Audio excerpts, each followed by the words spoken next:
শুভ দুপুর বন্ধুরা, সবাইকে অনেক অনেক শুভেচ্ছা।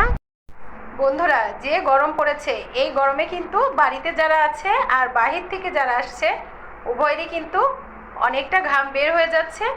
তাই এই জন্য দেখো, আমি এখানে লেবু কেটে নিয়েছি আর নিয়েছি লবণ আর একটা গ্লাস নিয়েছি। ঠিক এভাবে লেবুটা চিপে,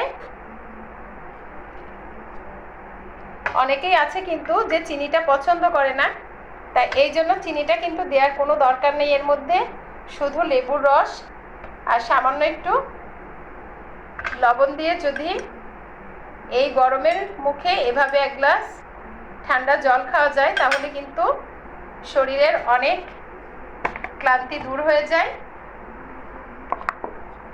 তা যারা ঘরে গৃহিণীরা রান্না করেন, রান্না করে এসে এরকম কিন্তু এক গ্লাস লেবু জল খেতে পারেন। এবং যারা বাহির থেকে আসে তাদেরকে কিন্তু আসার পরপরই এরকম যদি এক গ্লাস লেবু জল দেওয়া যায়, তাহলে কিন্তু খেতে মন্দ লাগবে না আর সব ক্লান্তি কিন্তু এক মুহূর্তে দূর হয়ে যাবে।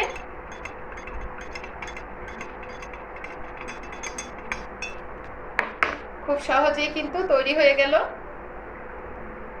লেবু দিয়ে এভাবে একটা লবণ পানি বলেন, জল বলেন, যে যেটাই বলেন, তাই এটা খেলে কিন্তু খুব ভালো লাগে। নাও মনা, এটা তোমার জন্য।